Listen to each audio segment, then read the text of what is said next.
आने वाले दिनों में 1,60,000 राशि और नियुक्तियां होंगी और उसमें जैसा कि सदस्य कह रहे थे, कंप्यूटर शिक्षकों की भी संख्या 26,000 होगी। इसके अतिरिक्त स्थानीय निकायों से जो शिक्षक थे उन्हें राज्यकर्मी का दर्जा देने के उद्देश्य से हम लोगों ने सक्षमता परीक्षा रखी और प्रथम सक्षमता परीक्षा में 1,87,000 स्थानीय निकाय द्वारा ये लोग उत्तीर्ण हुए। आगे चल के 85,000 से ज्यादा लोग और परीक्षा दे रहे हैं और हम लोगों ने यह ध्यान रखा है कि जब नियमावली बनाएंगे उनकी सांतरण की तो उसमें काफी उदारता रखेंगे, खास करके महिलाओं के बारे में और खास करके असाध्य रोग या इस तरह के जो बीमारी से ग्रसित है या पति पत्नी है तो उन लोगों का सांतरण में हम लोग विशेष ध्यान देंगे। महोदय, अगर हम शिक्षा में सुधार चाहते हैं तो जरूरी है कि हमारे शिक्षक भी उस तरह से उनकी ट्रेनिंग हो। इसी कारण से हमारे जो SCERT जो इंस्टीट्यूट है, यहाँ पर मैं खुद भी गया हूँ, वहाँ पर हम लोगों ने किस तरह से शिक्षकों की ट्रेनिंग अच्छी तरीके से हो सके उस पर ध्यान दे रहे हैं और आने वाले दिनों में हमारा लक्ष्य है कि जितने शिक्षक हैं कम से कम साल में उनकी 2 बार ट्रेनिंग हो सके और वहाँ पर जो सिलेबस बनाया जाए वो ऐसे बनाया जाए कि वो आगे चल के हमारे छात्र छात्राएं जो कंपटीशन के एग्जाम्स देंगे उसमें वो बेहतरीन रूप से सामने आ सके, कर सके। इसके अतिरिक्त जो आधारभूत संरचना है हम लोगों ने ध्यान दिया है कि किस तरीके से स्कूलों में जो बुनियादी सुविधाएं उसको दे पाए। उसके लिए हम लोगों ने कार्रवाइयां की हैं मुख्यालय स्तर पर और जिला स्तर पर और हमने सभी माननीय सदस्यों से 10-10 विद्यालयों की सूची भी मांगी है जिसका आने वाले सत्र तक, इसके बाद के सत्र तक उसका हम लोग जीर्णोद्धार करने का प्रयास करेंगे। कई माननीय सदस्यों ने शिकायतें भी की थी कि जो काम हुए अच्छे तरीके से नहीं हुए हैं तो उस पर हम लोग इंक्वायरी करा रहे हैं और जो भी दोषी पाए जाएंगे उन पर निश्चित रूप से कार्रवाइयां होंगी और कुछ कार्रवाइयां हो चुकी हैं। हम लोगों ने ये भी सुनिश्चित किया है कि जो हमारे निजी विश्वविद्यालय हैं उनका रजिस्ट्रेशन हो सके ताकि सही आंकड़ा आ सके और जब उनका आधार सीडिंग कर देंगे तो ये पता चलेगा कि जो 25% जो गरीब बच्चे हैं, बच्चियां हैं और जिसके खर्चे की प्रतिपूर्ति सरकार करती है वो सही आंकड़ा आ सके हमारे पास और इस तरह से प्राइवेट स्कूलों में भी हम सही तरीके से मदद कर पाएंगे।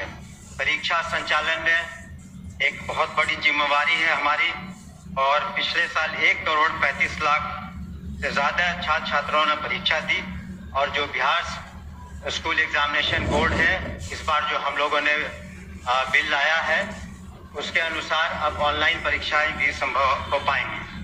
सरकार की जो मुख्य जो स्कीम्स हैं जैसे मिड डे मील, मध्याह्न भोजन करते हैं वो भी एक बहुत बड़ी चुनौती है।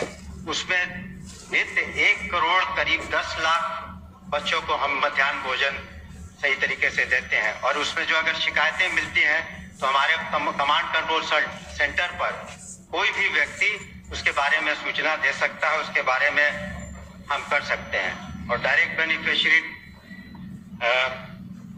ट्रांसफर्स हम करा रहे हैं, स्टूडेंट क्रेडिट कार्ड भी हो रहा है और अंत में मैं कुछ आंकड़ों को प्रस्तुत करना चाहूंगा जिससे पता चलेगा कि किस तरह से शिक्षा में गुणात्मक सुधार आया है।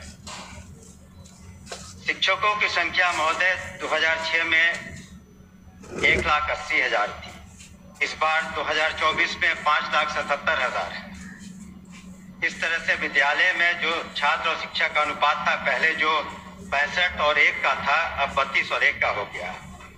उसी तरह से साक्षरता दर में महिलाओं में पहले 33% थी अब 74% हो गई।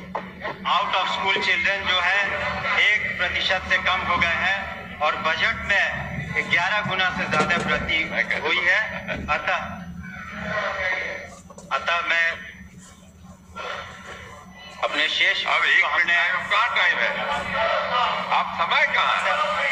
अतः सदन हमारी मांग को पारित करे और हमारी जो प्रोसीडिंग का पार्ट बना दिया जाए। हमने जो वक्तव्य है,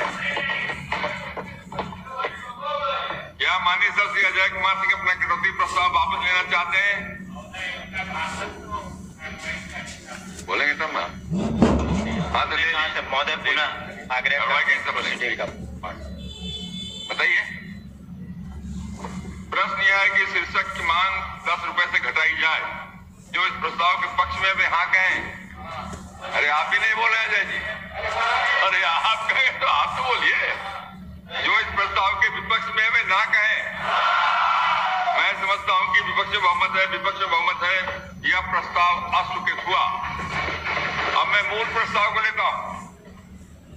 प्रश्न यह है कि शिक्षा विभाग के संबंध में प्रथम अनुपूरक व्यय विवरण के अनुदान तथा नियोजन की मांगों की अनुसूची में सम्मिलित योजनाओं के लिए 31 मार्च 2025 को समाप्त होने वाले वर्ष के भीतर भुगतान के दौरान जो व्यय होगा उसकी पूर्ति के लिए बिहार विनियोग संख्या 2 अधिनियम 2024 के उपबंध के अतिरिक्त 10,391 करोड़ 30,83,000 रुपए से अधिक अनुपूरक राशि प्रदान की जाए। जो इस प्रस्ताव के पक्ष में वे हाँ कहें। जो इस प्रस्ताव के विपक्ष में वे ना कहें। मैं समझता हूं कि पक्ष बहुमत है, यह प्रस्ताव स्वीकृत हुआ, मांग स्वीकृत हुई। माननीय सदस्यगण, आज के लिए निर्धारित कार्यों के निष्पादन होने तक सदन की सहमति से बैठक की अवधि विस्तारित की जाती है। माननीय सदस्यगण, अब शेष अनुदानों की मांगे गिलोटिन के माध्यम से लिए जाएंगे।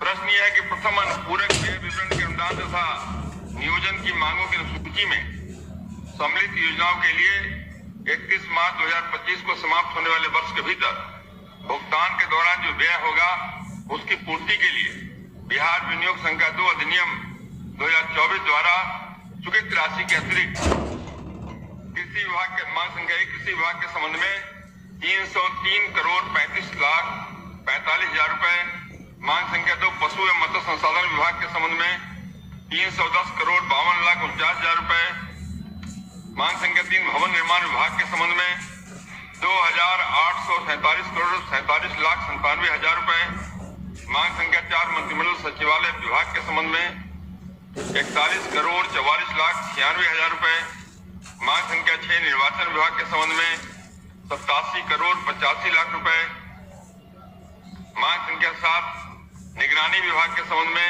48 लाख रुपए, मांग संख्या 8 कला संस्कृतियों के संबंध में 17 करोड़ 44,28,000 रुपए, मांग संख्या 9 सहकारिता विभाग के संबंध में 78,20,000 रुपए,